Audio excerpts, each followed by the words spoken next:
তারা রাজনীতির মূল স্রোতে নাই, অর্থনীতির মূল স্রোতে নাই এবং সব জায়গাতে তারা ভ্যাকুম হয়ে ওখানে একটা শূন্যতা সৃষ্টি হয়েছে। আপনি তো জানেন যে প্রকৃতি কখনো শূন্যতা সহ্য করে না। যেখানে বাতাসের শূন্যতা দেখা দেয় ওখানেই কালবৈশাখী আসে। যে কথাটা বলতে হবে এখন দেখেন কেউ বলছে না, সবাই বুঝতেছে, আওয়ামী লীগ বিএনপির প্রত্যেকটা নেতা ইনক্লুডিং তারেক রহমান সাহেব বুঝতেছেন যে আওয়ামী লীগের অংশগ্রহণ ছাড়া এই নির্বাচনটা ক্রেডিবিলিটি পাবে না। তারা যদি ১০ বছরও ক্ষমতায় থাকে উইদাউট নির্বাচনে ৩০০ আসনও যদি তারা পাশ করে আসে এবং পরবর্তী ২০ বছর যদি তারা ক্ষমতায় থাকে তাদের অবস্থা শেষ পরিণতি ২০১৪ থেকে ২০২৫ পর্যন্ত আওয়ামী লীগের যেটা হয়েছে সেরকমই হবে। কিন্তু এই কথাটা তারা বলতে সাহস পাচ্ছে না। এই কথাটা তারা বলতে সাহস পান। এটা হলো রাজনীতির দুর্বলতা। ফলে কি হচ্ছে? এই যে দেখেন তাদের এই দুর্বলতার কারণে মির্জা আব্বাস গালি খাচ্ছেন, মির্জা ফখরুল গালি খাচ্ছেন। তাদের এই দুর্বলতার কারণে আপনার এই যে আ ফজলুর রহমান সাহেব গালি খাচ্ছেন। কিন্তু তারা যদি প্রথম দিন থেকে ফার্স্ট ডে থেকে যদি বলতো যে, "no, we are the leader. আমরা এই দেশের নেত্র, আমরা ক্ষমতায় আমরা আসবো।" এই যে আপনি বলছেন আওয়ামী লীগ ছাড়া নির্বাচন গ্রহণযোগ্য হবে না, সেটা এমনকি নাকি তারেক রহমানও বুঝতে পারছেন, সবাই বুঝতে পারছেন। মানে এই বুঝতে পারার কারণটা কি? এটা কি এই কারণে যে তার জনসমর্থনটাও রয়েছে? মানে আপনি আপনার সাক্ষাৎকারের শুরুতে বলেছিলেন যে মানুষের ব্যাপক ক্ষোভ রয়েছে আওয়ামী লীগের প্রতি। কিন্তু ইয়েস। ব্যাপক ক্ষোভ যে দলের প্রতি থাকে, তার বিষয়ে কি ১ বছর পরে এ ধরনের না, না। মানে দেখেন ভয় তৈরি হয়? বা তার নেত্রী কি এরকম করে এসে আবার চলে আসবো এসব বলতে পারেন কিনা?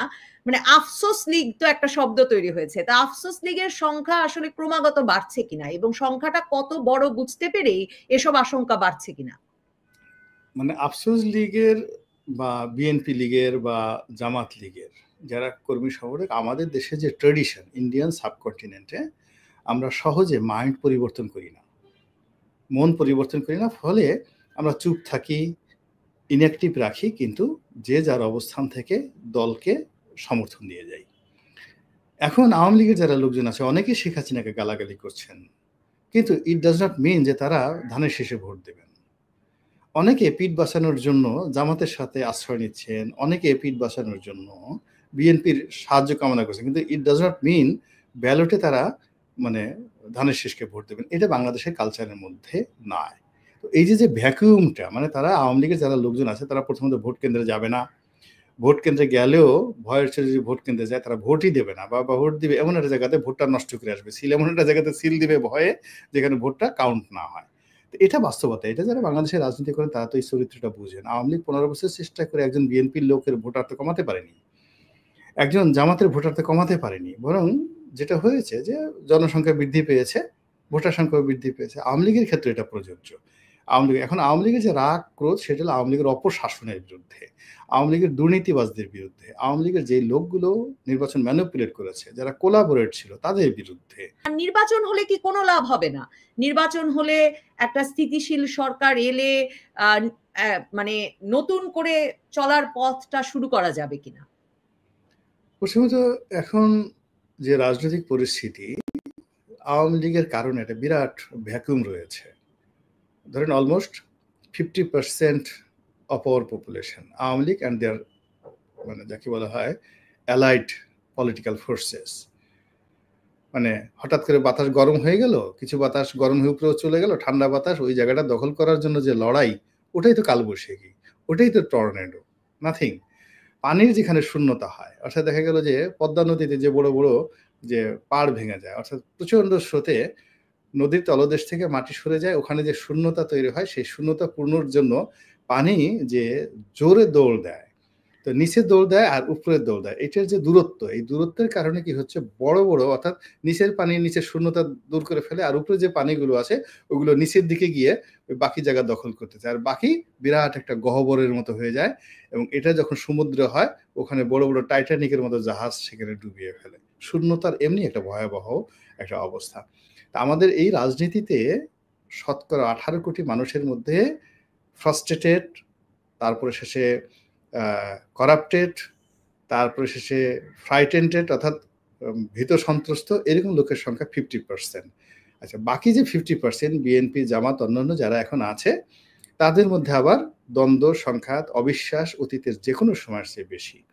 ফলে এখানে যে নির্বাচনটা হবে সেই নির্বাচনটা এটা একেবারে স্বাভাবিকভাবে বলা যায় যে শেখ হাসিনার যে আমির নামী নির্বাচন হয়েছে ২০২৪ সনে ওটার চাইতে অন্তত 10 টাইম ডেঞ্জারাস এবং যাকে বলে পিপলের অংশগ্রহণ কম এবং একই সঙ্গে পরস্পরের প্রতি আক্রমণাত্মক আচরণ করার যে একটা অধৈর্য মনোভাব মানুষের মধ্যে থাকে, এটার একটা মঞ্চায়ন হয়ে যাবে সেখানে। এর বাইরে তো এখন যে অবস্থার সৃষ্টি হয়েছে এর মধ্যে নির্বাচনের তো কোনো ভালো ফলাফল মানে কল্পনাই করা যায় না।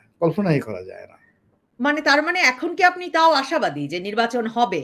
কারণ আপনি একটা মানে নির্বাচন আমার এখানে কাছে তো অনেক আমি যেটা ইন্টারভিউতে আমি আপনার বিশ্লেষণও নিয়মিত শুনি, একটা বড় সময় পর্যন্ত আপনি ভাবতেন নির্বাচন কিছুতেই হবে না। তার মানে এখন না, মনে করেন আমি কিনা আমি নির্বাচন হবে? আমি প্রথমত যেটা সবসময় বলে আসছি, আমি কখনোই বলি না। আমি বলছি যে নির্বাচন না হওয়ার সম্ভাবনা হ্যাঁ। ৯৯%। ৯৯% আর হওয়ার সম্ভাবনা 1%। আচ্ছা, এইটা হলো ফার্স্ট কথা। একেবারে আমি এটা বলে আসছি ২০২৪ সনের আগস্ট মাসের ১৩-১৪ তারিখ থেকে। এবং আমি ওই জিল্লু সাহেব তৃতীয় মাত্রার অনুষ্ঠানে প্রথম ওই আগস্ট মাসের ১৪-১৫ তারিখে বলেছিলাম যে ডক্টর মোহাম্মদ ইউনূস সফল হবেন না, উনি পারবেন না। উনি যত তাড়াতাড়ি যান তত কল্যাণ এবং মঙ্গল। এই কথা আমি তখনই বলেছিলাম। তো আমার সেই কথা এখনো চালু আছে। আর দ্বিতীয় এর সঙ্গে আরেকটা যুক্ত হয়েছে, সেটা হলো নির্বাচন যদি না হয় তাহলে মানে বিপদ, আর নির্বাচন হলে মহাবিপদ। এরকম একটা পরিস্থিতি যদি না হয় অবশ্যই বিপদ, আর যদি নির্বাচন হয়ে যায় তাহলে ওই 1% হলে সেটা সকলের জন্য একটা মহাবিপদ হিসেবে দেখা দেবে। এখন যেহেতু আমি একজন রাজনীতি নিয়ে চিন্তা ভাবনা করি, আমার সীমিত জ্ঞান, আমার বিপদ মুক্ত হওয়ার উপায়টা কি? মানে ১ বছরের বেশি তো পার হয়ে গেল। এই দেশ বিপদ মুক্ত হতে পারবে না? এখানে বিপদমুক্ত হওয়ার কথা কিন্তু আসিফ নজরুল সাহেব এরা এই প্রথম থেকে বলেছিলেন।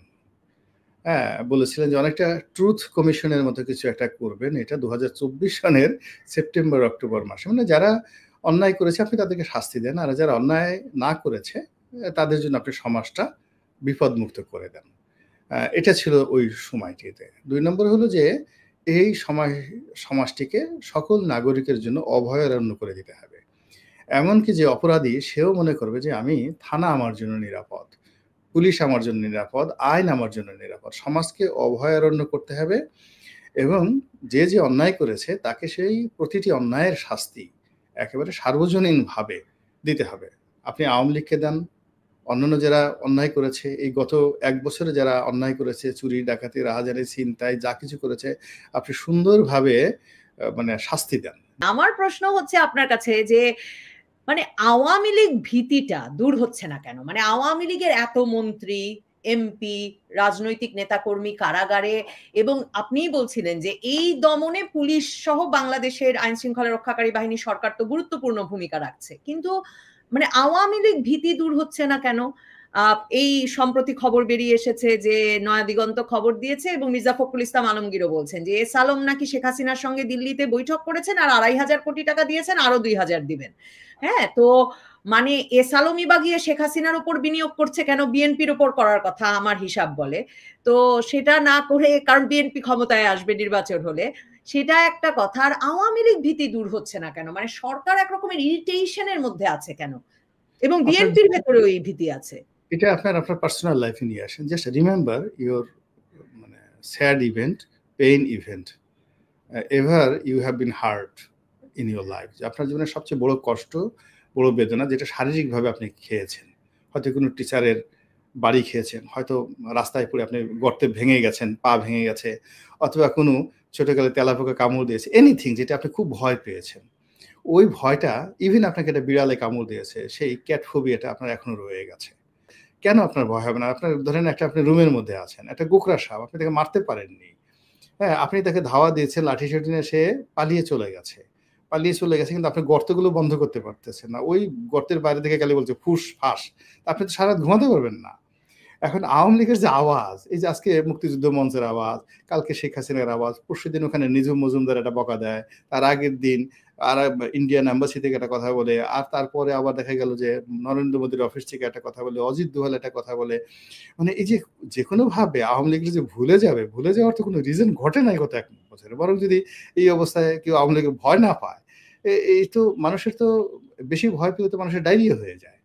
ভীষণ রকম ডায়রি হয়ে যায়। আওয়ামী লীগ তো যে অবস্থা করতেছে ভয় দেখিয়ে, এখন তারা এটা জেনে করছে না জেনে করছে আমি বলতে পারবো না, কিন্তু আওয়ামী লীগ কিন্তু আসলে ভয় দেখাচ্ছে, বিএনপিকে ভয় দেখাচ্ছে, জামাতকে ভয় দেখাচ্ছে। শেখ হাসিনা বলছে তালিকা করো, আমি যা বলি তা হবে, প্রত্যেকটার একেবারে কড়াই ঘন্টা আদায় করবো, গতবার যে ভুল করছে এইবার ভুল করবো না, গতবার যে ভুল করছে এইবার সে ভুল করবো না, গতবার পায়ে গুলি করছি এইবার একবার মাথায় গুলি করে দেবো ডাইরেক্ট। এই মানুষ এগুলো ভয় পাবে না? যে লোক একবার যার পায়ে গুলি করছে সে তো চিন্তা করবে, যে বারবার চিন্তা করবে যে আগে তো পায়ে গুলি ভালো ছিল, এখন যদি মাথায় গুলি করে তো তার বাঁচবো না।